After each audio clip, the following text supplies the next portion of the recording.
Hey, my name is Patrick Lovell, and I'm a film producer. I'm also a muckraking journalist. But above all else, I'm a patriot. I'm an American. I'm someone who deeply, deeply believes and is committed to liberty and justice for all, and the integrity of law. That's why I'm leading a march, maybe the march to save our souls. Quite frankly, given what President Biden talked about on last Thursday. But on the Federal Reserve on November 1st, 2022, to purge corruption.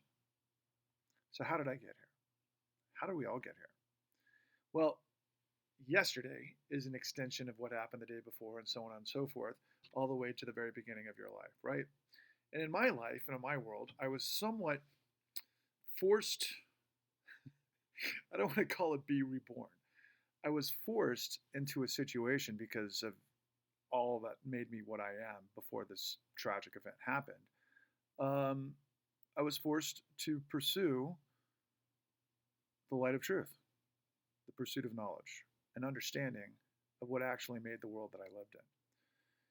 It was a huge juxtaposition to everything that I had been taught my entire life, everything that I was a part of my entire life. I was always a highly energetic guy, very dedicated, very ambitious. Um, you might want to say that pretty much everything, or you might actually think that, not think. I'll tell you, this is who I am. Everything that I did and have done is kind of a pursuit of my version of the American dream, which I thought was my right by way of being an American citizen and born in the United States. And so I, through my pathway of life, came to understand first and foremost power, and then how power operates, the systemology of power through what we call politics or the political apparatuses. And that makes you understand history and the way things are formed, as well as power and wars and everything that makes up what we become. And you kind of start with an ideal, particularly when you're young. You're trying to find out where you fit in the system and who you want to, if you're ambitious, who you want to become. And all of these things that are around you, this incredible amorphous sort of grind, all of the pressures, all of the realities of life, determine who you become. And for me, it's always been about vision, first and foremost. So that's why when the world exploded or imploded and just devastated me in 2008, I had to ask some really fundamentally deep questions. First and foremost, it was because I had come to the end of my rope. I'm a very ambitious guy, as I said. I had a family, a young family at the time, responsibilities, and I was in a situation, unbeknownst to me, like millions and millions, maybe tens of millions of Americans, if not hundreds of millions of people around the globe, that I didn't understand at the time. Suddenly, my world imploded because of what most of us call the 2008 economic collapse, better known or more academically referred to as the Great Financial Crisis. But at the time, it was a complete sabotage by surprise attack. I used to think of it as my own private Pearl Harbor. And what happened to me at that time, because I was living really the American Dream 101, I had a house, I had a young family, I was making really decent money doing what it was that I had become in my, long river of evolution, which started with me studying political science and then ultimately going into Hollywood, and I became a producer. And I was actually doing pretty well, and I was seemingly on the verge of making a lot of amazing things happen when suddenly the system turned off the lights, pulled the rug out from underneath me, and then blindsided me in a way that I've never been blindsided. I went from pretty fucking big spend to literally no capital overnight. And because I am a producer and someone who creates product based on investment, I couldn't find money anywhere. It had dried up completely around me. And I was like, a dying shark in a river that evaporated. And I was there to protect my family. And I'm going to mix metaphors. I was literally thrown out in the desert with my family on my back, and I had to try to figure out a way to overcome that which I was thrust into.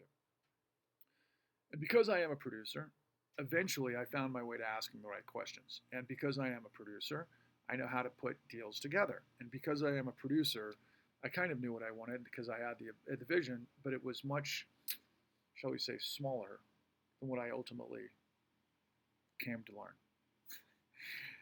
And that process is now 13 years in the making. I went the distance. I went the distance. I traversed this country 9 times to pick up all the pieces of the puzzle, all the right people to do the investigation that the United States government and all of the institutions of power fail to do.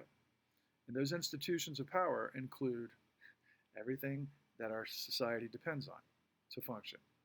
First and foremost, the integrity of law was completely perverted and betrayed. Our Department of Justice, which is the highest institution that not only, well, I shouldn't say informs the law because that's what Congress does, but carries out the law, didn't.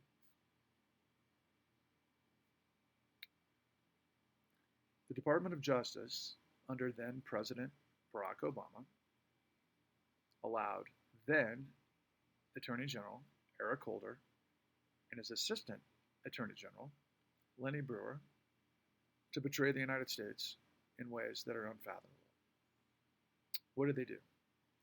Well, here's an African American guy who should have known better, as well as, I'm assuming, a Jewish American guy that should have known better. But here's the reality of our system. They both came out of a law firm called Covington and Burling. Now, Covington and Burling, if you actually look at a map of Washington, D.C., it's almost equidistant between the Federal Reserve and the White House. That's pretty interesting considering what I'm about to tell you.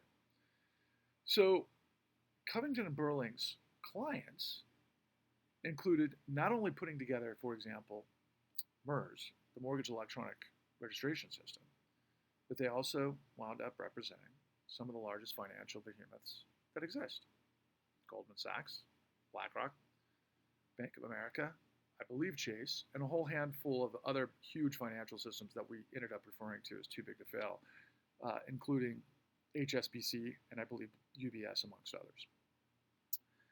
And what they did was they came in and they ultimately did a whole bunch of what we call deferred prosecutions. There were supposedly statement of facts and all sorts of things that kind of imbued and alluded to crimes that had taken place that later many in media who don't have a clue of what actually took place claim that, yeah, everybody knows what took place, but what it led to was $250 billion in settlements, which were just basically PR announcements to cover for what most people don't understand.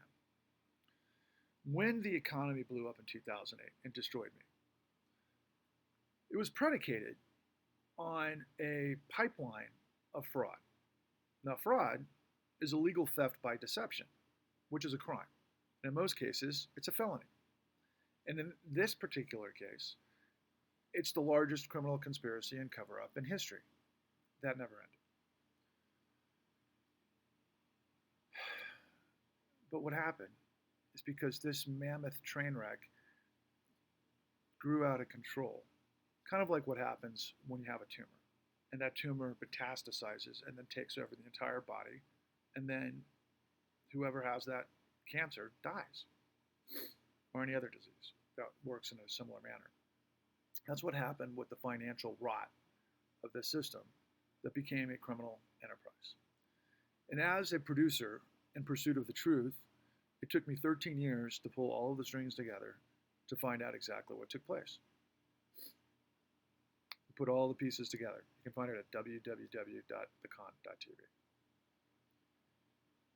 And as I was going through this process, I couldn't believe that it was like watching mainstream. In fact, the reason I went on the journey to begin with, or what motivated me, was that nothing made sense to me going through this at the time.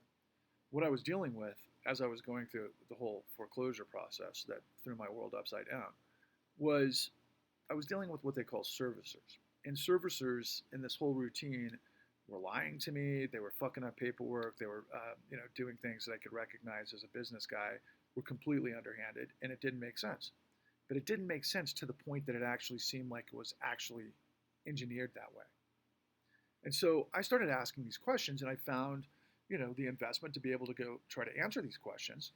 And then it led to a freaking journey that I never want to live again, but at the same time, I'll never forget. I don't want to try to litigate what I know because I want to get to the point of why I'm bringing this message to you, and it's an urgent one. Last night, somebody I admire, as I mentioned I think at the outset of this, but an actor from the 70s. He was fantastic and All in the Family. His name's Rob Reiner, and he did a fantastic documentary that was so fun, mockumentary, I think they called it, called Spinal Tap. To this day, one of my favorite. And he has been relentless on Twitter about we've got to frickin' arrest Donald Trump. I'm all in with him on that. But what he ended up getting to is what so many people are getting to, particularly after the speech that President Biden gave last Thursday, which was entitled The Battle for the Soul of the Nation. And Rob Reiner said, this is a battle between fascism and democracy. That's all there is to it. I'd love to be on the same page as Mr. Reiner, but unfortunately, the last 13 years have taught me what, unfortunately, Mr. Reiner isn't aware of, and so many others. And by the way, that's a thing. It's called asymmetric information. It's when you get half the story. So in the con, believe it or not, the first 5 episodes that took me 13 years and millions of dollars to put together is literally only half of the story. I've yet to be able to put the other part of the story together, most of which affects most of the people that are aware of who I am and joining us on this crusade to purge corruption on the march in Washington that I'm trying to get to, that we're going to launch on 11/1/22. But you have to be aware that this midterms are not a battle between democracy and fascism. They're not. Democracy is dead. The rule of law is dead. The Confederate side, led by Trump, that the coup d'etat and everything that's happening with the Republican Party right now is just, frickin' hyenas jumping up and down and just ripping what's left of democracy to shreds. But all of that was made possible and created by the mob of our financial system that is above the law, that writes the laws, made up of literally what we presume, because most of us don't know supposedly what they don't know, and they being, kind of this, let's call it elitist class of highly educated so-called professionals that come out of typically the most elite schools out of, for example, the Ivy League, of which we're supposed to trust them. It just goes without saying.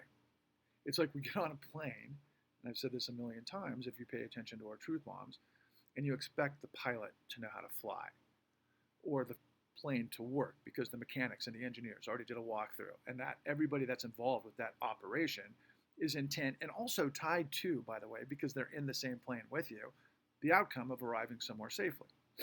That's systems. As Americans, we live in a very sophisticated, modern world, on one hand, and it's the same,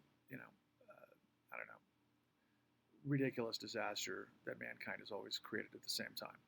So in the case of flying from point A to point B, we expect the professionals to know what they're doing. But in this case, and what I'm telling you, is that they didn't. I mean, they knew exactly what they were doing, but they were in on it, and they were fleecing, and they were lying, and they were deceiving, and they were corrupting so that they could make a shit ton of money on it. And when it all collapsed, they literally got trillions of dollars for destroying tens of millions of people. Now here's the rub. It all happened, and I mean all of it, soup to nuts, A to Z and back again, through what was illegal. See, the problem is, most of us, and quite frankly, I didn't either, and I have a college education of political science, and I've studied power my whole life, and I know a great deal about certain wars, and I know a great deal about specific actors and so forth, but I didn't know everything. And you can never know everything, and nothing's ever going to be perfect. I knew that, but I had to ask a lot of questions to get to where I've come to be able to tell you the truth that nobody else is willing to tell you. that not only was the system that created this incredible disaster to the American people and people around the world, I call it financial terrorism. I call it the flip side of 9/11. It was all engineered, it was all designed. There were specific ingredients of how certain things had to be pulled off, all in the service of creating fraudulent collateral. Now, see, that's a problem. That's a mega problem because we live in a debt based society.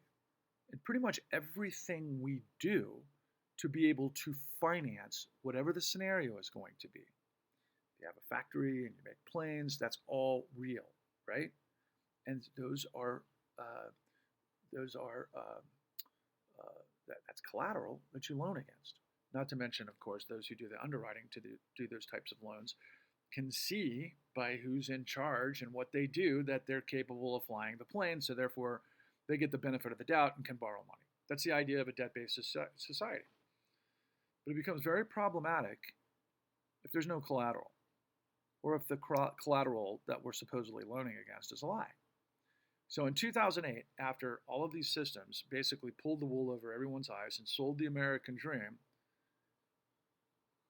as a facade because of underwriting and all of the theft that was existing that comes from problems that have existed for 4 decades because we killed the golden goose and because we no longer really have a consumer society. We just pretend it is because we want this debt-based society to continue, but it doesn't work when you sell out the middle class. Your consumer society, those that are supposed to have the ability to get loans to purchase things like homes. It goes across the board in every commodity or everything that we do, whether it's education and so on and so forth. But we just got rid of that. And you might ask yourself, well, why or how could we potentially do that? It's a lot of things. Well, one is we produce a shit ton of manufacturing and we farmed out the golden goose, to Asia, while through offshoring and outsourcing, getting rid of all of the cash flow and tax receipts to offshore accounts to basically prop up further those that were the middlemen, financialization of this whole scheme. And then ultimately it led to this insane train wreck of a human catastrophe where the entirety was built on a house of cards because the collateral was fraudulent. And when it all blew up and it destroyed the global economy, it all came to a grinding halt. What they said was, it's a liquidity crisis. We have to generate liquidity. Well, the way they did that was they used the central bank of the United States to pump in trillions and trillions and trillions of dollars to save us from presumably going into the Great Depression. But what they did was, they only saved those who had a piece of the American dream and could withstand the downturn. Most of those people were part of the top 10%, which was a previous generation that were able to build their assets and their income over decades. And those of us, mostly Gen X, were caught in the crossfire of this thing as we were trying to emulate and build that ourselves. And like I said at the beginning, they pulled the rug out from underneath us and they turned off the lights and they sucker punched us and we went down for the count. And most of us stayed down. I didn't. It's not the kind of person I am. I went and I figured it out. And what I'm telling you is, at the end of this whole journey, you find out the intersection was ultimately the largest lie in the history of the world. And I know that's goddamn presumptuous because there's a lot of giant fucking lies. And of course, the lie that's undermining the midterms, which Donald Trump and the big lie, I believe, evolved from a lot of what it is that I'm telling you.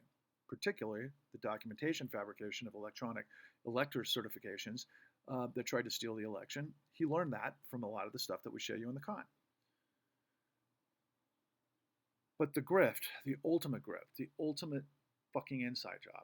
And by the way, Matt Damon did a spectacular job and a very great first sort of swing at this through a documentary that won the Academy Award, and I believe it was 2011, called Inside Job. But Charles Ferguson, the filmmaker, didn't answer all the questions in Inside Job. Interestingly enough, he wrote a book called Predator Nation, like 6 months to a year later, that I don't think anybody's ever heard of, that actually told the real story. But it never went anywhere, and I don't think I've ever heard of Charles Ferguson ever since, to be honest with you. Matt Damon, of course, we saw go into selling crypto, and many of you understand what happened to crypto.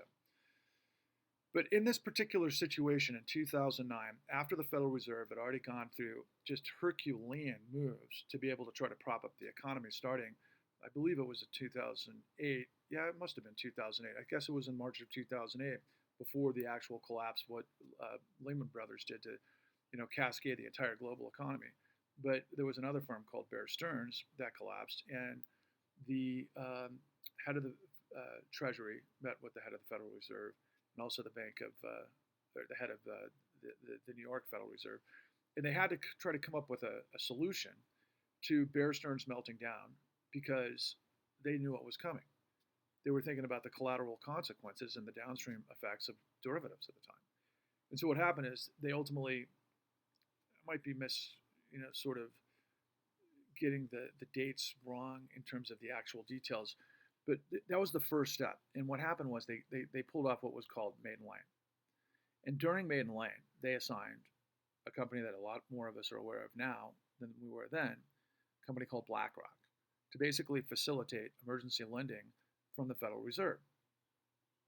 And that was led by none other than the guy who was the CEO of BlackRock by the name of Larry Fink. And incidentally, Larry Fink has an illustrious history in terms of cleaning up problems, mass problems. And he was assigned during, right after the S&L crisis, to operate the Resolution Trust that did somewhat similar activities to try to rebuild the economy after the S&L crisis, which is really kind of, I think, a test run for what ultimately happened in 2008. And what they did was they pumped trillions and trillions and trillions of dollars through BlackRock to basically pick and choose who the winners or losers were going to be in capitalism, to shore up the losses, to try to reestablish our financial industry, because they told everybody it's about to collapse and we don't want to go through another Great Depression. So they saved everybody who had assets, and they propped up illegally, and I don't say that in air quotes because I'm inferring it. It was literally illegal. And it was illegal for a lot of reasons, primarily because the Federal Reserve wasn't created to create exigent lender of last resort capacity to bail out shadow banks that were engaged in fraud. And again, fraud is not shenanigans. Fraud is criminal theft by deception, and it overrun the entire financial economy. They're hyenas of frickin' deception. Demons, if you would like to call them. And they're made up of every different type of race and gender that we've known. So you can't blame it on one single religion or person. Everybody was involved using part of the system. And ultimately, those trillions of dollars went into saving the system that destroyed everybody. And then ultimately, the courts were used as a wrecking ball bulldozing effect to get rid of everybody who got sold liar's loans or caught up in what they call subprime, but it wasn't really subprime. There's a lot of complication with each and every one of these deals, but the long and the short of it is that it was all based on fraud, that what should have happened and what was actually designed to happen when President Obama came into office, they provided $50 billion of relief through what they called, it was first through $700 billion of the Troubled Assets Relief Program, but that was supposedly to stabilize and get all of the toxic assets off the bank's books, which were, of course, toxic to begin with. But also, the Federal Reserve was providing trillions of dollars of liquidity, to ultimately enable the courts to foreclose illegally on people, many of whom had owned their houses, maybe have refinanced, had a lot of equity in their houses, with illegal documents. Which brings me full circle to the documentation fabrication that ultimately Donald Trump was involved with during the Great Steal.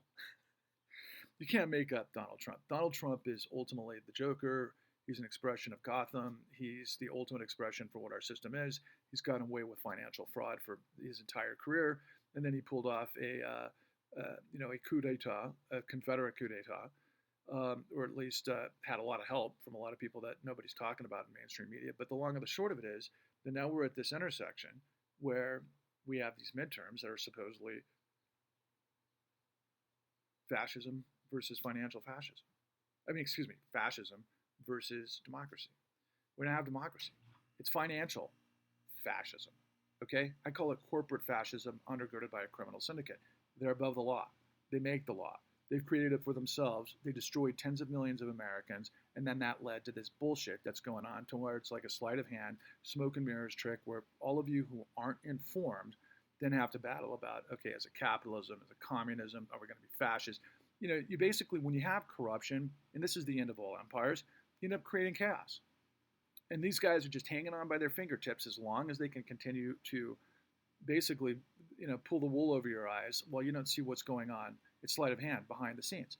So as we approach these midterms, I want to ask you, have you ever seen the names BlackRock or Goldman Sachs or anybody from our financial industry on the ballot? How about from the fossil fuel industry? How about the military industrial complex? How about agriculture, big ag? Or how about, big biopharma, big pharma, or, the health industry, that sort of thing? You don't see those on the ballot because they operate in the shadows and they control the system and they're above the law. Okay? And at the very heart of it is our financial system. And our financial system is like, oh yeah, we got to carry the world, right? Now, what they've done is they've stolen the great freaking achievement that the United States became to have the opportunity to have the full faith and credit of the United States. And they perverted it and they stole it and they looted it to backstop criminality, which means the law is dead, which means democracy is dead. You all know it. You all know that the system is rigged. You all know the system is corrupt, but you don't know what the details are. Look, I don't know what you ascribe to. Let's say you're somebody who believes in religion, right? Or maybe fiction is your thing. General sort of pop culture, right? Well, let me put it to you this way. I'm trying to part the Red Sea of your mind to lead you to liberty. I'm trying to get you to acknowledge and understand and look into the mirror to purge your sins of complicity and hypocrisy, to play the game of corruption. I'm Jon Snow, to mix metaphors, and I'm battling the existential threat, which is the army of the dead, which I call lobotomized zombies. And it's just corruption. It's not rocket science. It's racketeering. We're going to march on the Federal Reserve on 11/1/2022. It's going to be peaceful. It's going to be smart. We're going to try to get millions and millions of people to get there because, quite frankly, from where I'm sitting, if you don't understand that corruption is the tumor that fucks up everything, then you need to understand it. You need to understand, and you have to have it coming to Jesus. Look, I don't part the Red Sea. I don't walk on water. But I know what I'm talking about. I've been down this road for 13 years, and I have got to somehow get through to you to make you understand that if you want to defeat fascism, this is the only way to do it. Corruption is fascism. That's all there is. And by the way, that's the way it's always been. Like David Byrne, the great David Byrne said, same as it ever was. We're going to have permits. We're going to be able to elevate elevate the truth above the noise pollution of lies and deception. The truth has to matter more than lies. And then we're going to hopefully, if we can, march down across the Department of Justice. We'll have our moment there and then move down to the Washington Wall to where we introduce you to the new Pecora hearings. I'm a muckraker journalist. I'm a guy who's gone the distance. Don't want to put myself in his shoes, but I'm a modern day Ferdinand Pecora. I have access, and I'm the gateway to people much more capable and much smarter than I am who appear in the con to be able to tell you exactly what happened and what we have to do to get liberty and justice for all and the integrity of law back. It's just complicity by the professional class that has betrayed us. And I really have to repeat this. I've said this before. Don't blame one religion. A lot of people like to do that under these circumstances, and they become the fall guy, even though many of those folks that are a part of that religion are in on it. But I promise you, they're not the only ones. It's really everybody. It's the system. And we have to overcome this madness by purging corruption. We can redeem ourselves. We can be reborn. We can become the United States of America that champions liberty and justice for all and the integrity of law. We have to. The entire world depends on it. The only way we are going to save the world is with integrity. That's always the way it's been.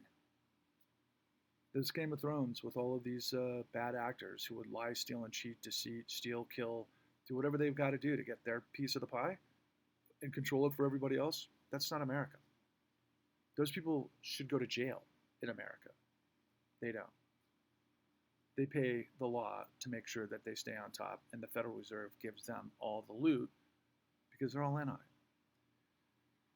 I'm sorry, it's an existential crisis. Anyway, I wish you all the very best. I hope you'll join us. Onwards and upwards.